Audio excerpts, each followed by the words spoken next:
What's up, everyone? AJ Legend back here again, and welcome back to another review. And this time we're going to be taking a look at one of the original monsters, one of the main staples of the classic Universal monsters. That, of course, being the Wolfman, made in 1941, directed by George Wagner, written for the screen by Kurt Siodmak, and starring Lon Chaney Jr. as the titular character himself. Oh man, I'm going to try and make this review very short and very sweet because I love The Wolfman. The Wolfman is one of my all-time favorite old-school horror movies. I mean, it has such a simple yet effective story. It has very innovative screenwriting for its time. Kurt Siodmak, he is basically the inventor and creator of what we know now to be werewolf lore. You know, the only way to kill the werewolf is to use something silver. You know, if you are bitten by a werewolf and live, then on a full moon you will become a werewolf yourself. He created the poem, like even a man who is pure in heart. All these things that we associate now with werewolf lore was originally invented by Kurt Siodmak for this movie. And it's just remarkable to me how something that was made for a movie became so embedded in the pop culture that we actually took it as being real-life werewolf lore, and Kurt Siodmak deserves all the credit for pretty much creating his own lore. It's phenomenal. And of course, George Wagner, the director, does a brilliant job at bringing this movie to life. You know, he does an amazing job at creating this suspenseful, dreamlike, gothic atmosphere with this film. You know, there's a lot of shots in this movie that just are just beautiful. Specifically, the shots of this forest where you have like dead trees and you have like fog all around, and he just gives it a very dreamy like atmosphere. And like when you watch it, it just bounces right off the screen and like hits you, and you can almost envision yourself walking through this creepy fog-laden forest, not knowing what you're going to see, and then all of a sudden you hear this, and that's where the shit hits the fan, man. You run for the hills. Oh man, from a technical standpoint, this movie is beautiful. The makeup by Jack Pierce is probably the best makeup I've ever seen in any movie. For those of you who don't know Jack Pierce, what is wrong with you? How can you call yourself a cinephile and a makeup artist if you have not known of someone of the caliber of a Jack Pierce? Jack Pierce is the guy that influenced Rick Baker. Rick Baker, the man who gave us Werewolf of London, Men in Black, and countless other movies, heavily inspired by Jack Pierce. Even though I'm not a makeup artist myself, I appreciate the art of special effects makeup, and I love the special effects makeup in this movie. Jack Pierce, brilliant. What he was able to do with simple appliances from the 1940s and create this iconic look of the Beast, phenomenal. Phenomenal. This man deserves all the praise in the world. This man deserves to have his name out there in the pop culture, because I think to a lot of people, Jack Pierce is just a name that no one's known about, and it's a damn shame, because of Jack Pierce, he created the Frankenstein makeup, he created the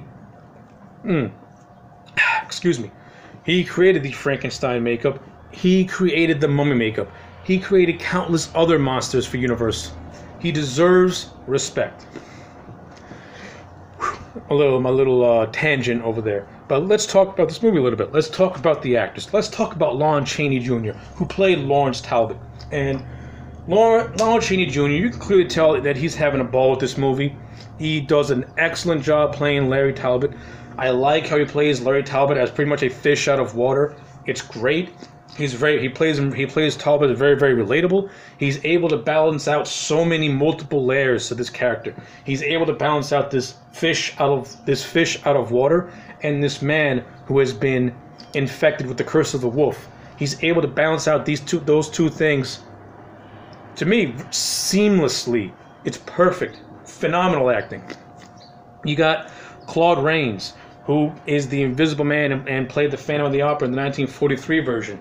He does a really good job playing Sir John Talbot, the father of Larry Talbot, and they have a pretty good chemistry, I have to say. I like the chemistry between Claude Rains and Chaney. They work well with each other.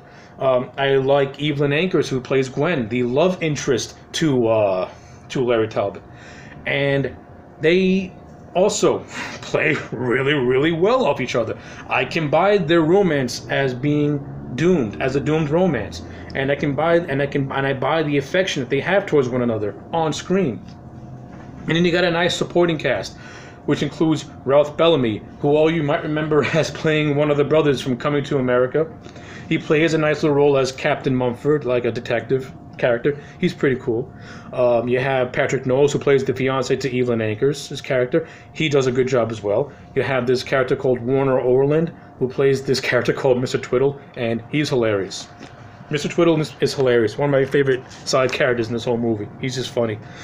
You have Maria Uspenskaya, who plays the old gypsy woman that is the mother of the werewolf that bit Larry Talbot, and she has a nice little role. And of course, the wolf that bit Larry is actually played by Bela Lugosi, so that's just great also. So, yeah, from an acting standpoint, you have, top tier talent in what is classified back then as a B class horror movie.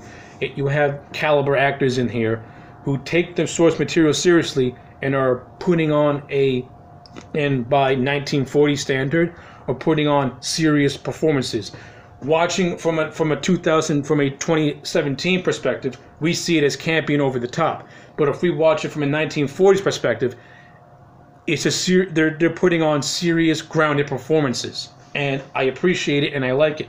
I like how they take the source materials that they're given seriously. They don't treat it like it's a joke. They treat it like if they're doing an A movie, and I have a lot of respect for the actors for treating this movie with the respect that I think it deserves. Because if they were just to play this thing haphazardly, this movie would not be so good as it is now. And again, I attribute all that to the cast, to the production team, for everyone who created this movie to really create something special. And they really did create something special with The Wolfman.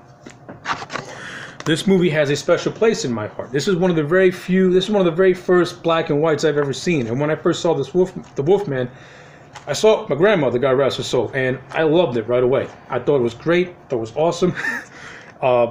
Prior to even watching this movie, I've always been a fan of wolves. I've always been a fan of just the Wolfman design and look, seeing it in pictures and seeing other movies reference it and play it on TV.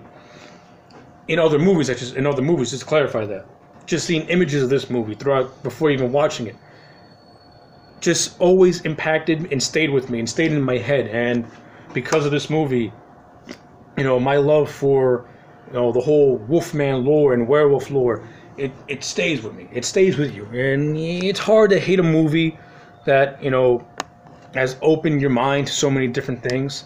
And I attribute it all to the original 1941 Wolfman.